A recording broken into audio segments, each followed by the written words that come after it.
First off, I'd like to thank I Love Webkins829 for sending me this game to review. So, thanks. I have always liked the WarioWare series. The simple micro games were always fun to play, at least for a little while. The graphics were just as simple looking as it always was. However, this game isn't about the graphics, but the simplistic ways you play the game. You normally only have seconds to play one of these micro games, which means you'll need to figure out what you're supposed to do in that time. If you can't figure it out, you can always go back and play that game on its own later on. Normally the games, though, are pretty easy to figure out. There are a few different kinds of people to play against. They're divided up into 4 different sections: Wario Man, Dribble and Spits, Cat and Anna, and 18 Volt. They each have their own different style of games that you'll have to play. For example, 18 Volt specializes in recreating older video games, and that was my favorite section to play for the nostalgia alone.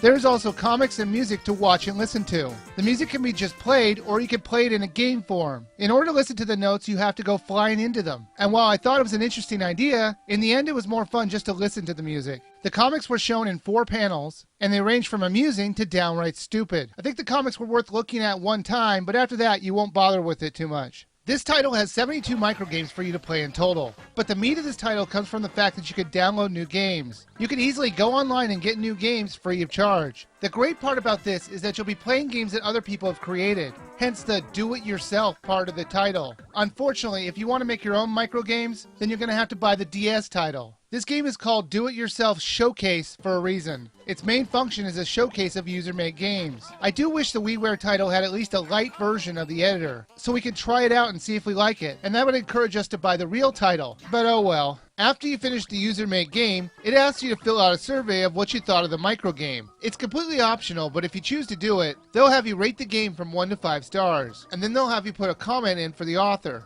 These are all pre-made, and that's a major problem, because no matter what star you give the game, you still only give positive comments to the author. Why can't there be a different set of pre-made comments when you leave a 1-star rating? Like, I don't know, don't quit your day job, or better luck next time, or you owe me 5 seconds of my life back.